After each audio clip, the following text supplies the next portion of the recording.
এবারও বকেয়া বেতন ও ঈদ বোনাসের দাবিতে রাজপথে নেমেছেন পোশাক শ্রমিকরা।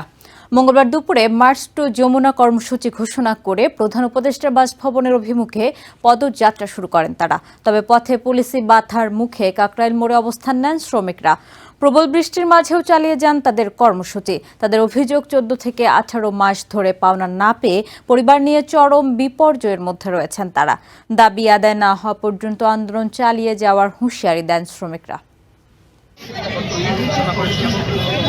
বকেয়া বেতন ও ঈদ বোনাস পরিশোধের দাবিতে প্রধান উপদেষ্টার বাসভবন অভিমুখে মার্চ টু যমুনা কর্মসূচি পালন করেছেন পোশাক শ্রমিকরা।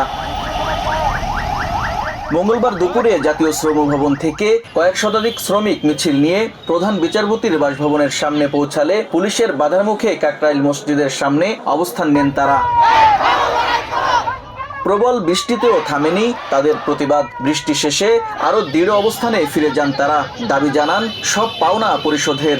আমরা চাই এই শ্রমিকরা যেন এখানতে আজকের ভিতরে বকেয়া বেতন দিয়ে তাদেরকে বিদায় দেওয়া হয়, আর যে এখানে না আসে। আজকে আপনারা দেখছেন বজ্রপাত হচ্ছে, আজকে এখানে বজ্রপাতের জন্য কেউ যে একটা শ্রমিক মারা যায়, এই দায় কে নেবে? তবে আমরা একটা কঠোর হুঁশিয়ারি দিচ্ছি, যদি এটা তুচ্ছ মনে করে, যদি আজকের ভিতরে আমাদের স্যালারি না দেয় আর যদি ডেট দিতে হয়, এই ডেট মানা হবে না। আমরা বৃহত্তম কর্মসূচি ডাক দেব এবং গোটা বাংলাদেশকে আমরা গার্মেন্টস বন্ধ করে দেব যদি আমাদের বকেয়া বেতন না দেওয়া হয়। আমরা বেতনের দাবি, আমরা বেতন পাই না। বেতনের লাগে 8-10 দিন ধরে আমরা এনে দিনে রাইতে পড়িয়া আছি। এই রোজ যে আমরা মাথার উপরে বৃষ্টি যাইতে চাইছ মাথার উপরে, কোনো খবর আন্তর নাই। মালিকও আর কি চৌকে লাগে না, কোনো সরকারও চৌকে পড়ে না করে। আমরা কিছু এলাকার দেশের নাগরিক না। আন্দোলনকারীদের ন্যায্য পাওনা না পাওয়া পর্যন্ত আন্দোলন চলবে বলেও হুঁশিয়ারি দেন তারা।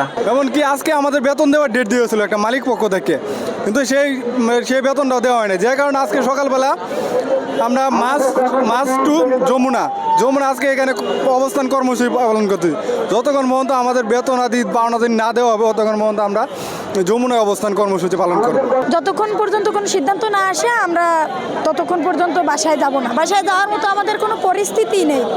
মানে বাসায় গেলে বাড়িওয়ালা বাসা ভাড়া চায়, তার থেকে রাস্তায় থাকাই ভালো। রাস্তায় তো আমাদের বাসা ভাড়া দেওয়া লাগতেছে না। আর আমরা এখন এমন পরিস্থিতি, 3 বেলার জায়গায় 1 বেলা খেয়ে থাকতে হচ্ছে। এজন্য আমরা রাস্তায় আছি বর্তমানে। দীর্ঘ অপেক্ষার পরও যখন মেলে না প্রাপ্য, তখনই রাজপথ হয়ে ওঠে শেষ ভরসা। ন্যায্য পাওনা পেতে তাই সরকারের হস্তক্ষেপ কামনা করছেন আন্দোলনকারী শ্রমিকরা। Mujahidul Islam, TVN 24, Dhaka. New York থেকে সম্প্রচারিত TVN 24 টেলিভিশন বিশ্বজুড়ে বাঙালির কণ্ঠস্বর।